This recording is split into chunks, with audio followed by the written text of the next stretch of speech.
दोस्तों नमस्कार, मैं के पनगोत्रा एक बार फिर आपसे मुखातिब।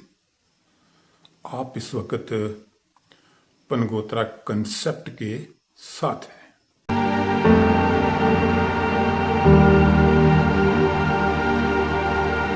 तो लेट अस एक्सप्लोर। 2 अगस्त को नेता प्रतिपक्ष राहुल गांधी ने कहा कि कृषि कानूनों को लेकर दिवंगत अरुण जेटली ने उन्हें धमकाया था। I remember when I was fighting the farm laws, and he's not here anymore, so really I shouldn't say it, but I will. And Arun Jaitley ji was sent to me to threaten me. And he said, if you carry on down this path, opposing the government, fighting us on the farm laws, we will have to act against you. I looked at him and said, I don't think you know who you're talking to. I don't think you have an idea who you're talking to. इस बात से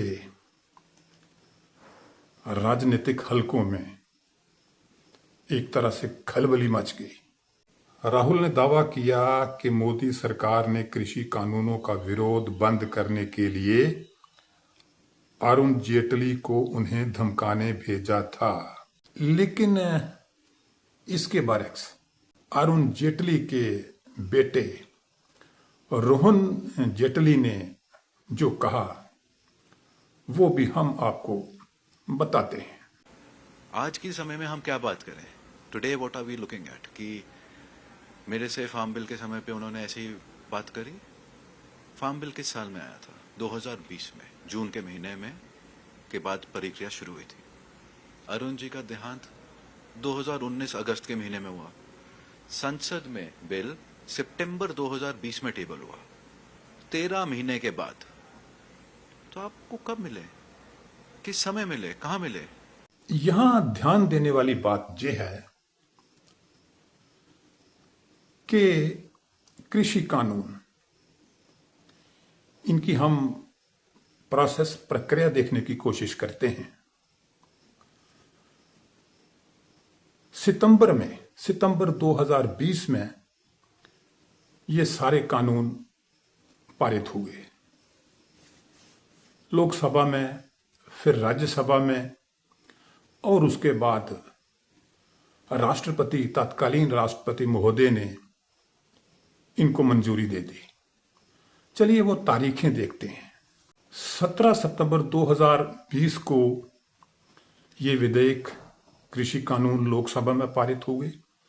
20 सितंबर 2020 को राज्यसभा की सहमति हुई और 27 सितंबर 2020 को तत्कालीन राष्ट्रपति रामनाथ कोविंद जी ने इनको मंजूरी दे दी और ये तीनों कानून पारित हो गए।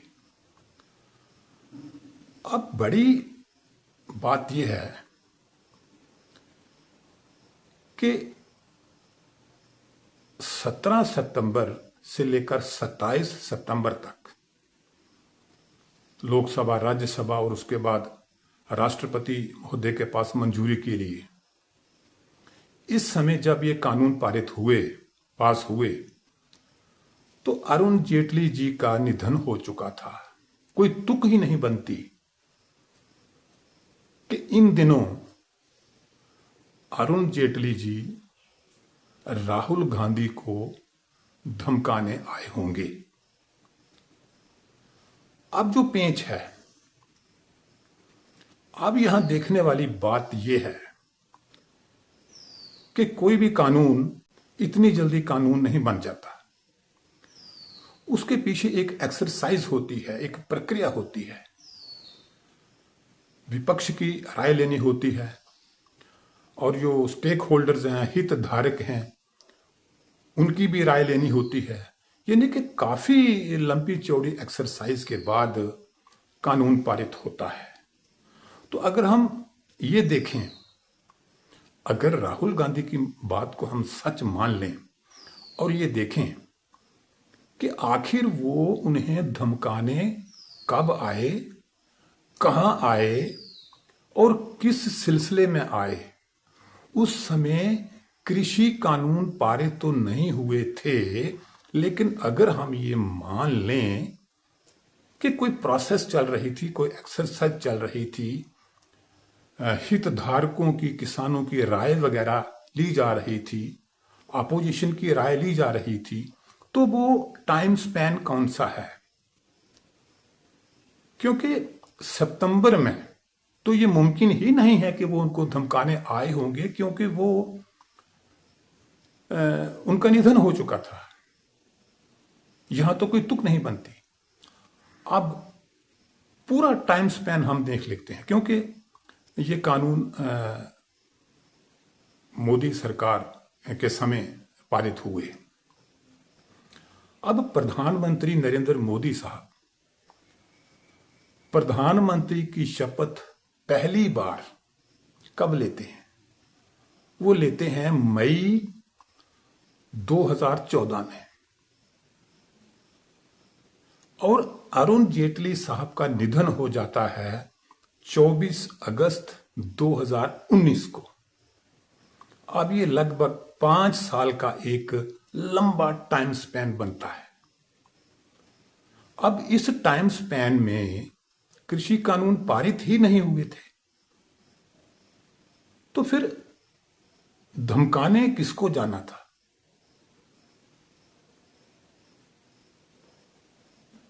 तो ये इतना लंबा टाइम स्पैन है 5 साल का।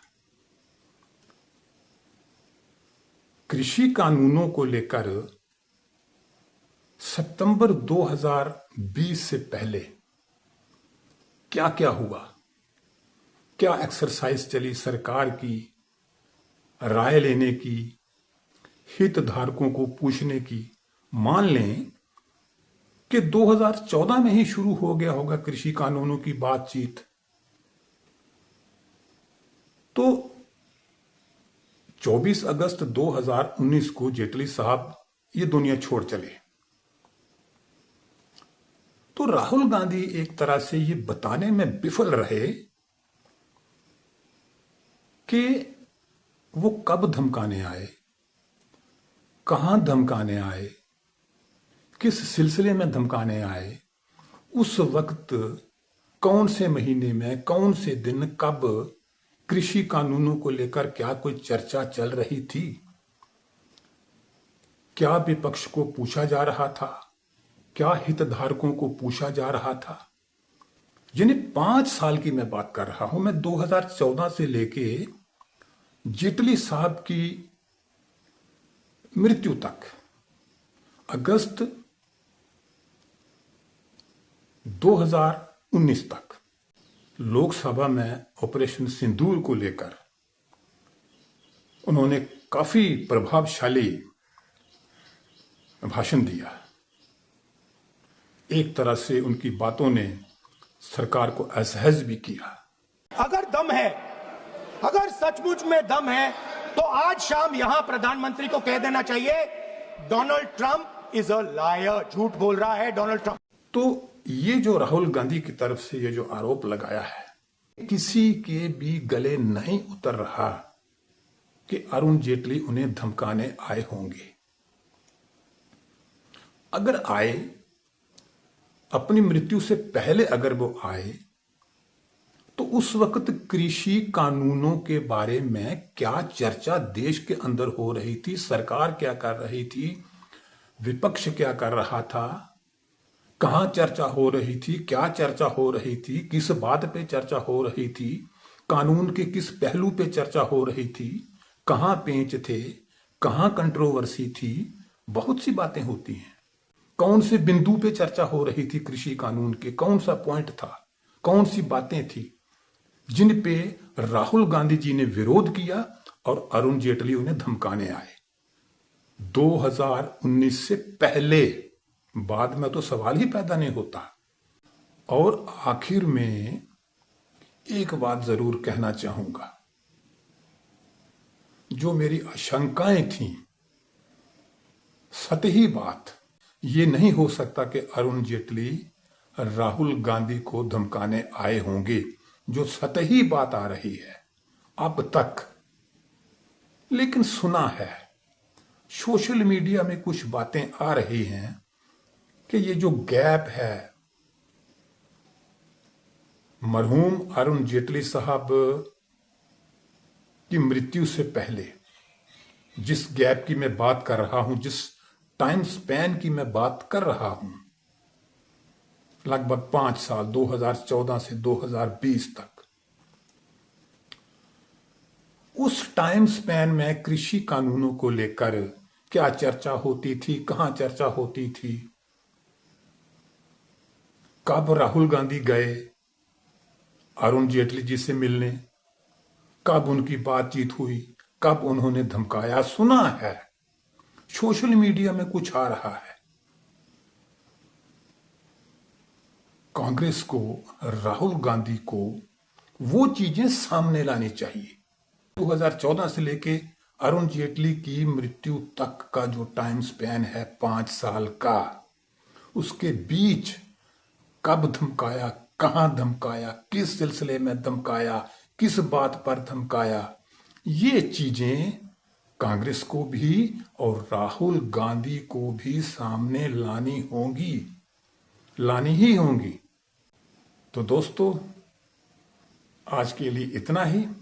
इस संबंध में इससे आगे अगर कोई और